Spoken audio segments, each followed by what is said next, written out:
Jom kita review Monster Galaxy Card Trading Card Album. Okay, Assalamualaikum warahmatullahi wabarakatuh. Kembali kepada Orang Lidi Channel. Dan hari ni insyaAllah saya akan review Monster Galaxy Card Trading Card Album. Baru sampai semalam. Okay, kita tengok di sini. Besar dia macam sebiji file. Macam sebiji file. Besar Dan di depan ni kita dapat tengok Ochobot, Masmara, Masmana, Papa Pipi, Boboiboy, Mekamato,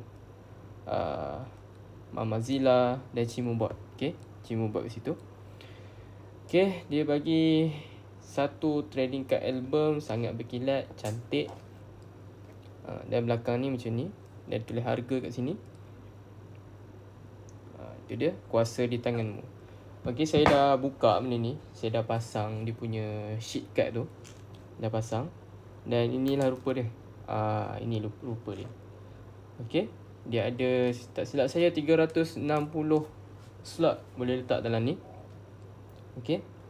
Dan bila korang beli satu trading card album, korang akan dapat free card Fiesta.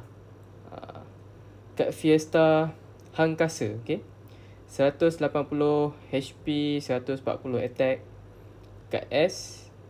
Dan dia berkilat macam tu. Pegang Ochobot. Dan pilih 4 kad dari deck pihak lawan dan letakkan kad tersebut di zone kalah. Okay, itu dia punya efek kad lah. Itu dia. Kita dapat free satu kad Fiesta. Okay, ni saya punya koleksi lah. Dan saya letak dalam ni pack Blazing Frost. Okay, pack Blazing Frost. Nampak kan?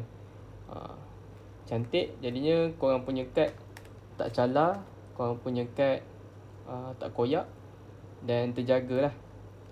Kan, bila korang beli trading card album ni. Okay, saya baru letak satu pack Blazing Frost lengkap. Cuma kad S je saya tak ada. Sebab saya beli kad SR itu. Bila beli kad SR, dia tak bagi, dia kad S tu tak ada. Okay, jadi saya kena cari kad S lah lepas ni. Okay, untuk lengkapkan. Ini dia. Ada Blazing Frost ada 54 sekali. Dan ada balance lagi lah. Boleh korang recommend tak saya nak letak kad apa? Sama ada saya nak letak Aeroblade ke ataupun Elemental ke. Saya beli Elemental ni sebab retaka lah. Sebab saya suka retaka. Ataupun saya nak lengkapkan pack Hero United. Korang rasa yang mana? Kan, bagi cantik sikit dalam album kita ni. Okay, itu dia review saya untuk trading card album.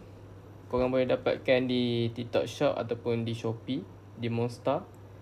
Okay, sebelum tu jangan lupa subscribe, like dan share Orang Lidi Channel. Dan kita akan buat konten-konten yang menarik selepas ini. Assalamualaikum.